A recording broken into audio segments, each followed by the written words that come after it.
ओम श्री सरस्वत्यै नमः। नमस्कार। षट्चत्वारिंशत् अधिक चतुश्शततमी कक्षा। आज का सूत्र है पंचमी भयेन 2137 अष्टाध्यायी जी में देखा जाता है। ये देखिए दूसरा अध्याय है और प्रथम पाद है और इसमें 37 सूत्र 2137 पंचमी भयेन। और हमारे पास तत्पुरुषः यहाँ से इसके अधिकार के अंतर्गत है विभाषा, और ये पहले चार सूत्र जो हैं अनुवृत्ति के सूत्र हैं।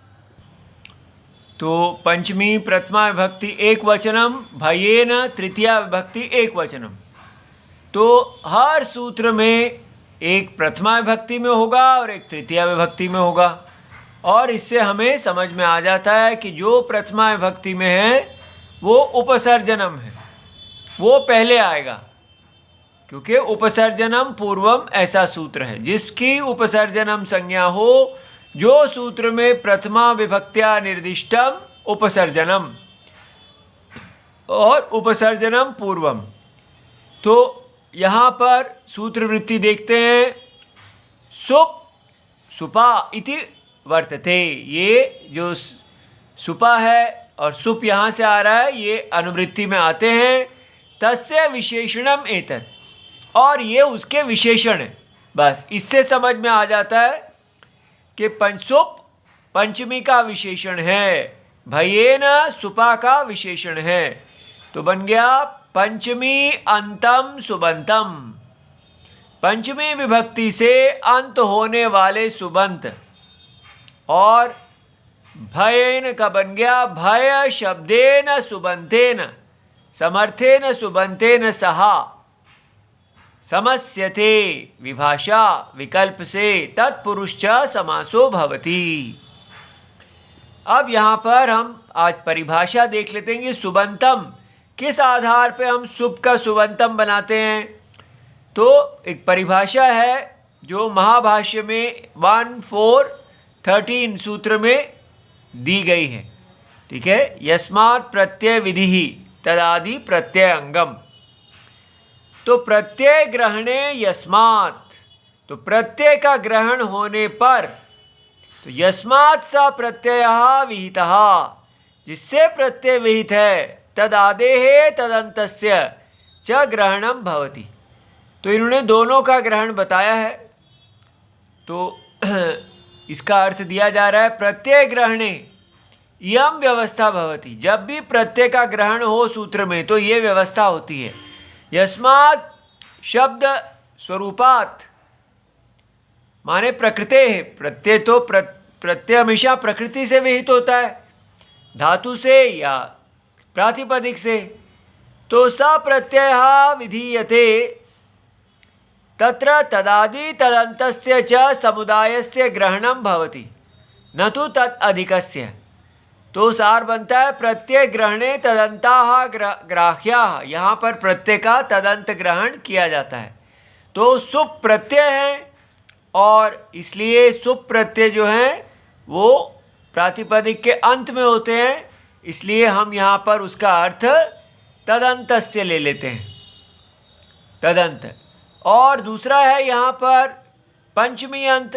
तो ये न विधिस तदंतस्य 1172 सूत्र जो है वो कहते हैं ये न विशेषणेन विधि ही विधीयते, जिस विशेषण से विधि का विधान किया जाता है। अब पंचमी जो है ये विशेषण है।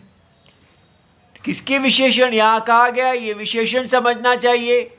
तो पंचमी जो है ये न विशेषणेन, इससे विधि का विधान किया गया है। तो हम ये समझ जाते हैं कि ये तदंतस्य अर्थात आत्मन्तस्य समुदायस्य ग्राहको भवति स्वस्य च रूपस्य।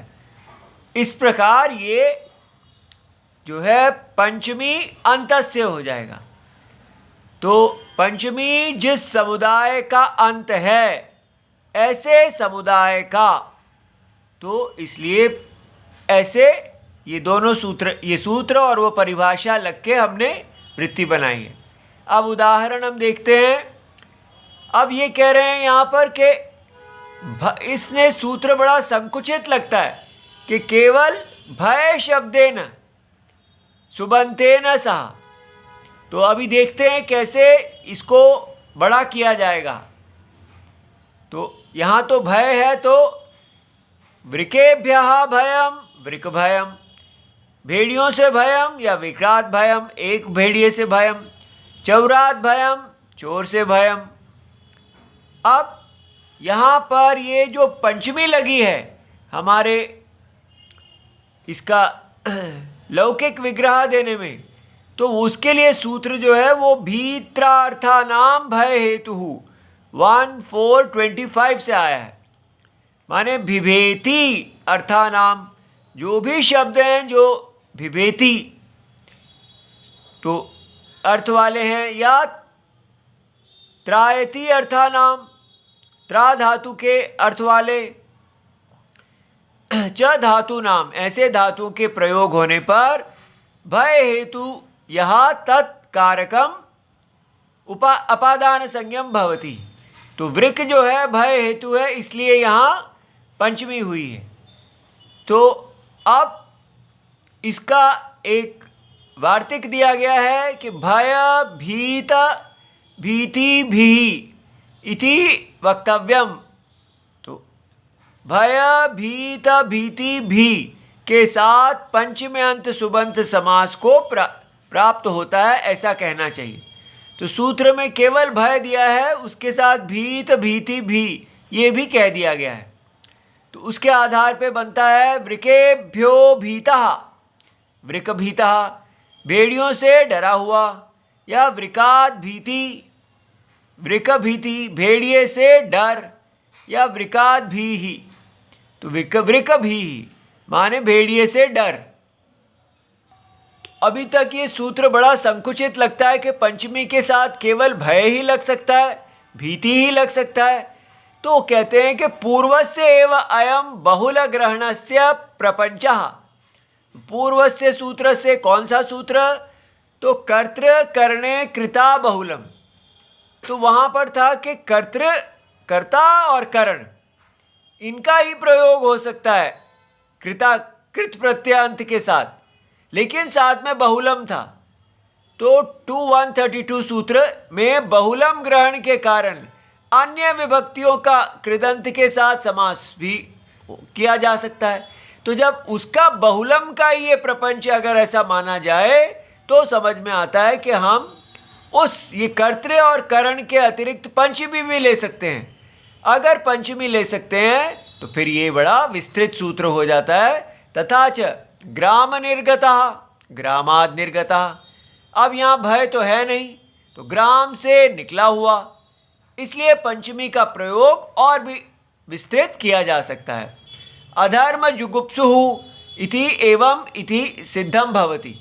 अधर्म जुगुप्सुः, अधर्मात् जुगुप्सुः, अधर्म से घृणा करने वाला। इसी प्रकार ये अध्यवसायात् भीरुः, अध्यवसाय भीरु, ये हितोपदेश के 171 में है, अर्थात प्रयत्न से डरने वाला। अब भोगेभ्यः उपरतः, भोग उपरतः। सो हम देख सकते हैं कि यहाँ पंचमी का काफ़ी अधिक विस्तार है। इति सर्वम शिवम प्रणाम।